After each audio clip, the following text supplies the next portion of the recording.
Dear friends, welcome to education haven. मैं assistant professor Anand Prakash आपके अपने यूट्यूब चैनल शिक्षा स्वर्ग में आपका स्वागत करता हूं। विद्यार्थीगण, आज का मोटिवेशन लाइन है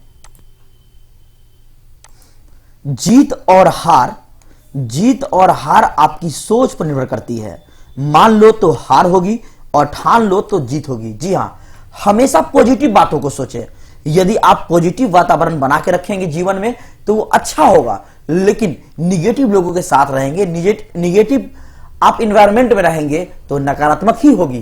तो सही सोचे, पॉजिटिव सोचे और अपने लक्ष्य के प्रति हमेशा सचेत रहे। यदि आप मेरे चैनल को लाइक नहीं किया है तो लाइक करें, शेयर करें और नया तो सब्सक्राइब करें, बेल आइकन को दबा दें ताकि आने वाली वीडियो की नोटिफिकेशन पहले आपको मिल सके। और आज के इस इंपॉर्टेंट वीडियो में हम लोग बिहार बोर्ड इंटर एग्जाम यानी क्लास 12 का एक मुख्य सब्जेक्ट ज्योग्राफी का अति महत्वपूर्ण ऑब्जेक्टिव प्रश्नों को देखेंगे, जो कि आपके बोर्ड एग्जाम के लिए बहुत ही महत्वपूर्ण है। और यह आपका पार्ट 3 है। यदि आपने पीछे के पार्ट को नहीं देखा है तो चैनल के प्लेलिस्ट में जाएं और वहां से देखें, क्योंकि हर एक भाग आपके लिए बहुत ही इंपॉर्टेंट है। तो शुरू करते हैं आज का यह सेशन। क्वेश्चन नंबर 1, विश्व की सबसे अधिक जनसंख्या वृद्धि वाला महाद्वीप है? बताइए आंसर क्या होगा। तो आपका राइट आंसर हो जाएगा अफ्रीका। क्या हो जाएगा? अफ्रीका आपका राइट आंसर हो जाएगा। ध्यान रखेंगे, आपके मन में आएगा कि ये एशिया में सबसे ज्यादा जनसंख्या है, लेकिन आप क्वेश्चन को बारीकी से देखें। विश्व की सबसे अधिक जनसंख्या वृद्धि दर, तो आप याद रखेंगे 2010 से और 16 तक लगातार जो है आपका यह आगे रहा है अभी जनसंख्या अफ्रीका में, जो कि 2.57%। जी हां, 2.57% जो है यहां का वृद्धि दर है। यदि आप कहेंगे सबसे कम कहां है, तो याद रखेंगे अंटार्कटिका महाद्वीप में जो है सबसे कम आपकी जनसंख्या है। कहां?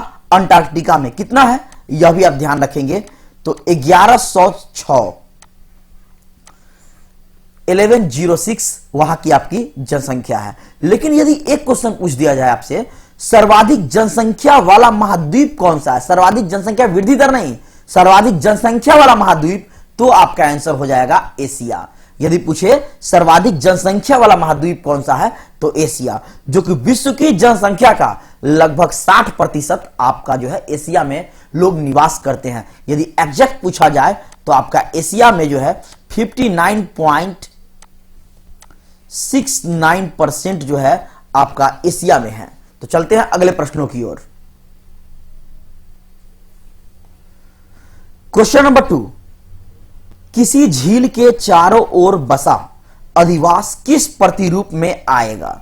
तो आपको इसका आंसर जो है कमेंट बॉक्स में देना है। जी हां, यदि आप नहीं बताएंगे तो मैं आपको इसका आंसर कमेंट बॉक्स में दूंगा या फिर अगले वीडियो में बता दूंगा, लेकिन आपको कोशिश करनी है इसका आंसर देने के लिए। क्वेश्चन क्या है? किसी झील के चारों ओर बसा अधिवास किस प्रतिरूप में आएगा? इसका आंसर कमेंट बॉक्स में आप जरूर दें। चलते हैं नेक्स्ट क्वेश्चंस की ओर। क्वेश्चन नंबर 3, निम्नलिखित में से कौन सा नगर नदी के तट पर अवस्थित नहीं है? आगरा बिल्कुल है, कोलकाता वह भी है, पटना भी है, लेकिन आपका एक ही सर है। इसमें से भोपाल कौन सा होगा? भोपाल जो है आपका वह नगर नदी के तट पर स्थित नहीं है। चलते हैं अगले प्रश्नों की ओर। क्वेश्चन नंबर 4, निम्नलिखित में कौन सी रोपण फसल नहीं है? क्वेश्चन क्या है? निम्नलिखित में कौन सी रोपण फसल नहीं है? क्या होता है आपका रोपण कृषि? तो याद रखेंगे रोपण कृषि का आकार जो है वह बहुत विस्तृत होता है। क्या होता है? बहुत विस्तृत होता है। जैसे कि आपका क्या क्या हो जाएगा इसमें? चाय, कॉफी, कोको, रबर, कपास, ये सभी आपका जो है गन्ना, ये सभी जो आपका रोपण फसल के अंतर्गत आता है। तो क्वेश्चन क्या था? कौन सा रोपण फसल नहीं है? तो आपका आंसर क्या हो जाएगा? गेहूं। क्या हो जाएगा आपका? गेहूं। यह क्वेश्चन आपका 2 से 3 बार आपके पेपर में पूछ चुका है। चलते हैं अगले प्रश्नों की ओर। क्वेश्चन नंबर 5, निम्नलिखित में कौन सा उद्योग दूसरे उद्योगों के लिए कच्चा माल तैयार करता है? तो आपका आंसर क्या हो जाएगा? आधारभूत उद्योग। क्या हो जाएगा? आधारभूत उद्योग आपका राइट आंसर हो जाएगा।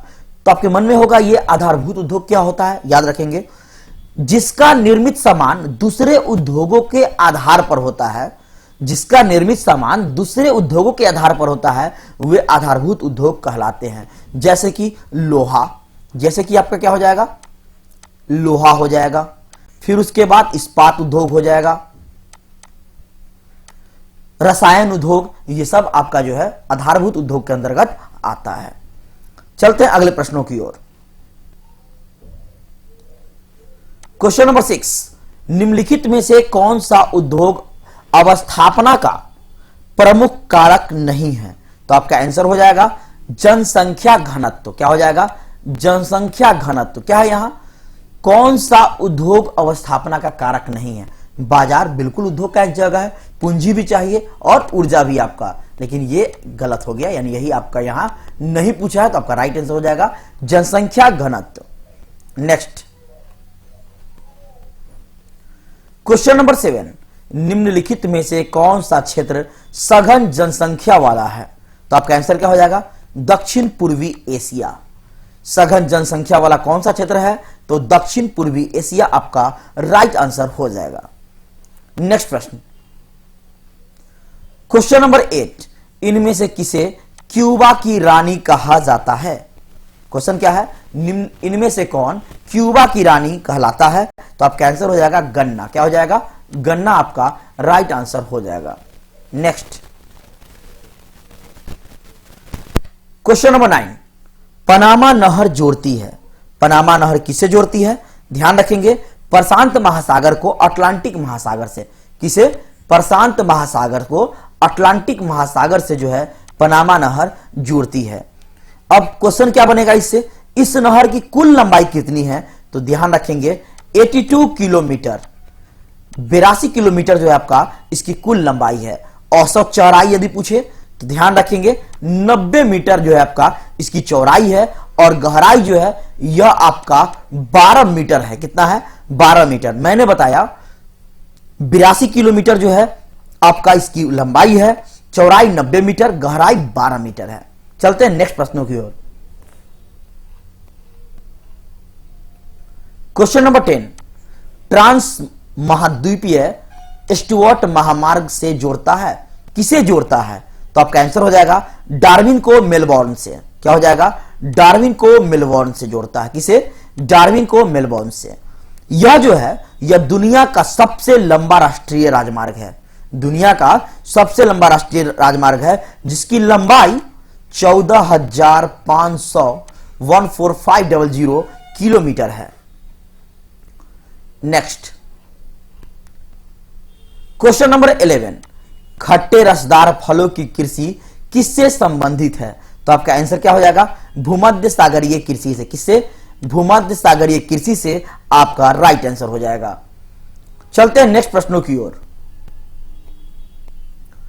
क्वेश्चन नंबर 12, डॉक्टर महबूब उल हक मूल निवासी थे। कहां के थे? तो यह पाकिस्तान के थे। कहां के? पाकिस्तान के थे। ये महबूब उल हक का जन्म जो है वह 24 फरवरी 1934 को हुआ था। 1934, जी हां, 24 फरवरी 1934 को हुआ था। कहां हुआ था? तो उस समय ब्रिटिश शासन था ना, तो अपना पंजाब में हुआ था। ब्रिटिश शासन के समय पंजाब में इनका जन्म हुआ था। फिर इनकी निधन जो है वह आपका 1998 में हो गई। कब हो गई? 1998 में इनकी मृत्यु हो गई। चलते हैं अगले प्रश्नों की ओर। नेक्स्ट है आपका क्वेश्चन नंबर 13, आईटीडीपी क्या है? आईटीडीपी क्या है? तो आपका होगा समन्वित परिवहन विकास प्रोग्राम। क्या होगा? समन्वित परिवहन विकास प्रोग्राम आपका राइट आंसर हो जाएगा। तो यहां आया आपका समन्वित परिवहन विकास प्रोग्राम, जिसे हम आईटीडीपी कहते हैं। तो ये लिख लीजिए आप, इसका फुल फॉर्म क्या होता है आईटीडीपी का? Institute for transportation and development policy इसका फुल फॉर्म होता है। फिर से सुन लीजिए, institute for transportation and development policy जो है इसका फुल फॉर्म होता है। यह जो है इसकी स्थापना 1800 सॉरी 1985 को हुआ था, 1985।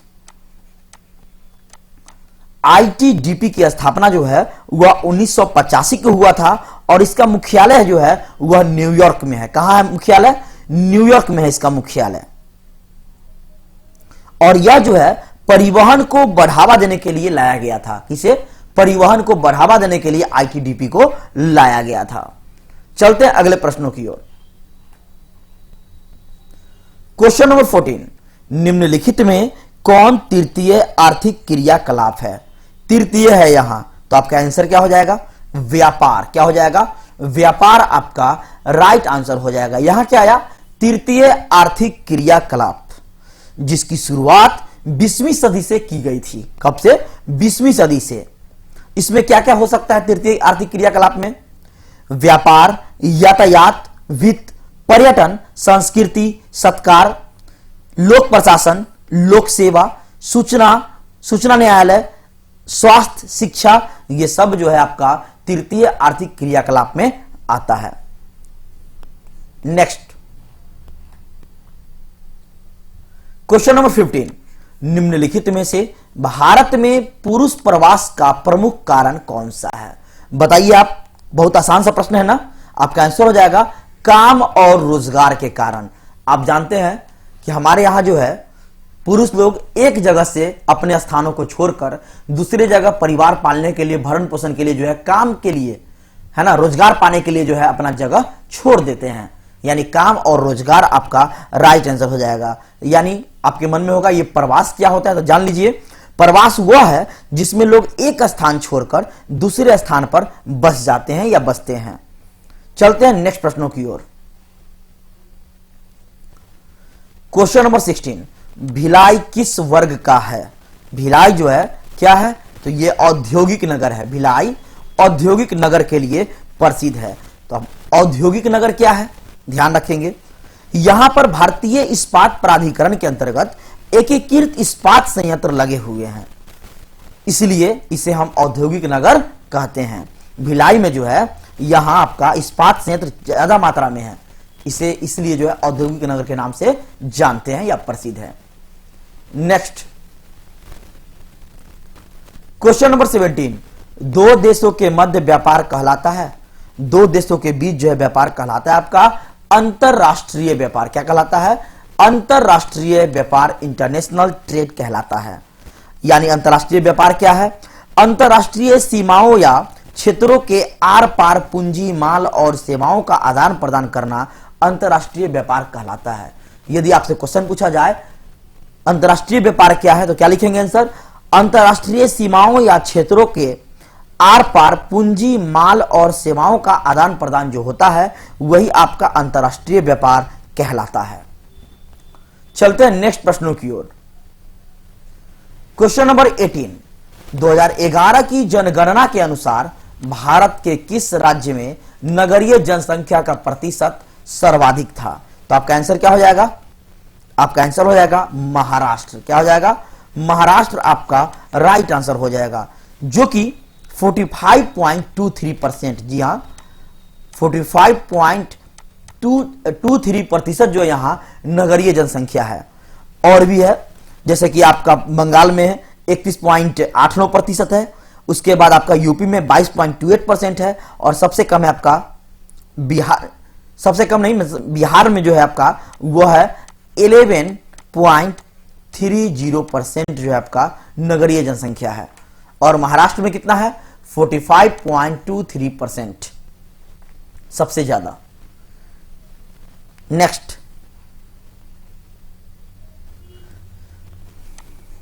क्वेश्चन नंबर 19, निम्नलिखित में सर्वाधिक प्रदूषित नदी कौन है? निम्नलिखित में सर्वाधिक प्रदूषित नदी, इसमें आपको तो गंगा है नहीं, साबरमती है नहीं, तो आपका आंसर क्या हो जाएगा? यमुना। ऑप्शन के अनुसार आपका राइट आंसर क्या हो जाएगा? यमुना। तो आपका जो है केंद्रीय प्रदूषण नियंत्रण बोर्ड के अनुसार जो है साबरमती नदी जो है वह भी बहुत प्रदूषित नदी है। कौन सा? साबरमती नदी। इसके अलावा गंगा, दामोदर, ये सब जो है आपका प्रदूषित नदी के अंतर्गत ही आता है। लेकिन आप ऑप्शन देखेंगे और ऑप्शन के हिसाब से लगाएंगे, इसके अनुसार आपका आंसर क्या हो जाएगा, यमुना हो जाएगा। नेक्स्ट क्वेश्चन नंबर 20, निम्नलिखित में कौन सी खाद्य फसल है? क्या हो जाएगा आपका आंसर, मक्का। क्या हो जाएगा, मक्का आपका राइट आंसर हो जाएगा। यह क्या है आपका खाद्य फसल। खाद्य फसल क्या है, चावल, गेहूं, बाजरा, ज्वार, दलहन। जी हां, लिख लीजिए, चावल, गेहूं, बाजरा, ज्वार और दलहन, ये सभी जो है आपका खाद्य फसल है। चलते हैं अगले प्रश्नों की ओर। क्वेश्चन नंबर 21, निम्न राज्यों में से किसमें प्रमुख तेल क्षेत्र स्थित है? तो आपका आंसर क्या हो जाएगा, आपका आंसर हो जाएगा असम। क्या हो जाएगा, असम। असम में जो है 100 से अधिक तेल क्षेत्र है। कितना, 100 से अधिक तेल क्षेत्र है।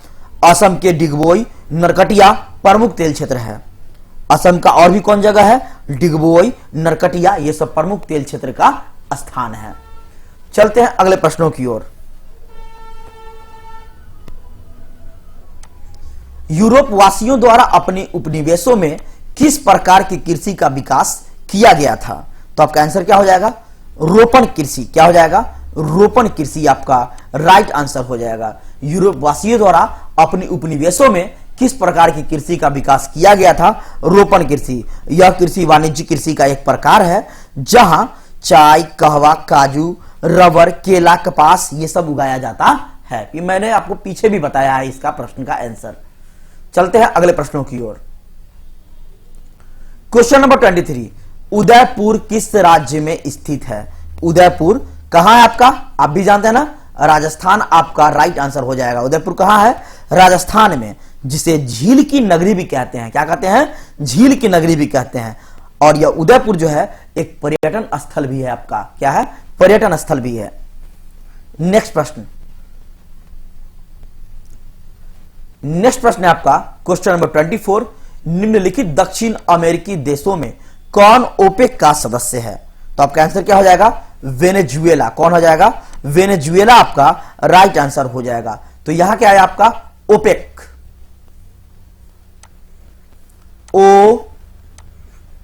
OPEC। अब बताइए इसका फुल फॉर्म क्या होता है, ध्यान रखेंगे। ओपेक को हम बोलते हैं पेट्रोलियम निर्यातक देशों का संगठन, यानी कि organisation of the petroleum exporting countries. फिर से सुन लीजिए full form, organisation of the petroleum exporting countries इसे हम कहते हैं। अब आया आपका ओपेक। ओपेक का मुख्यालय कहां है? तो इसका मुख्यालय है आपका वियना। कहां है, वियना, यानी कि ऑस्ट्रिया। उसके बाद इसका मुख्यालय कब बना था वियना, यह भी ध्यान रखेंगे, 1965 में। वियना जो है 1965 में इसका मुख्यालय बना था। अब यहां आपका आया ओपेक। ओपेक जो है 14 सितंबर 1960 को बगदाद में, जी हां 1960 याद रखेंगे, ओपेक 14 सितंबर 1960 को बगदाद, इराक की राजधानी बगदाद में जो है 5 सदस्य ईरान, इराक, कुवैत, सऊदी अरब और वेनेजुएला द्वारा स्थापित किया गया था। वो 5 देश का नाम याद रखिए, ईरान, इराक, कुवैत, सऊदी अरब और वेनेजुएला। ये आपका जो है पांचों ओपेक का सदस्य देश था, स्थापना करने वाला देश था। चलते हैं नेक्स्ट प्रश्नों की ओर। क्वेश्चन नंबर 25, निम्नलिखित केंद्र शासित प्रदेशों में पुरुष की साक्षरता दर उच्चतम है? बताइए किसकी साक्षरता दर उच्चतम है? तो आपका आंसर क्या हो जाएगा, लक्षद्वीप। क्या हो जाएगा, लक्षद्वीप आपका राइट आंसर हो जाएगा, जहां पुरुष जो है यहां का 96.11% जो है आपका क्या है, यहां साक्षरता है पुरुष की। यदि यही माना जाए, केरल एक नंबर में आता है महिला में, जो कि 91.98% जो है आपका महिला में जो है आपका परसेंटेज है केरल का साक्षरता का। और सबसे नीचे स्थान किसका है? तो अफसोस की बात है कि बिहार का है। कहां का है, बिहार, जहां 63.82%, कितना है, 63.82% जो है आपका बिहार की साक्षरता है। सो विद्यार्थीगण, जितने भी महत्वपूर्ण प्रश्न बनते थे आज के वो मैंने आपको बता दिया। जिस प्रश्न का विस्तार होता था वो भी मैंने आपको विस्तार से कह दिया। कॉपी कलम निकालिए और लिखकर पढ़िए। हर एक बिंदु पॉइंट जो मैंने आपको बताया है उसे आप सावधानी पूर्वक ध्यान से पढ़ें। ये सभी आपके एग्जाम के लिए बहुत ही महत्वपूर्ण है। यदि आपको लगता है कि मैं आपके लिए मेहनत कर रहा हूं तो अपने उन दोस्तों के साथ शेयर करें जिन्हें इसकी फायदा हो सके, जो आपके क्लास से रिलेटेड है ना। तो लाइक करें, शेयर करें, सब्सक्राइब करें। फिर मिलते हैं अगले वीडियो में, तब तक के लिए धन्यवाद। Thank you for watching this video.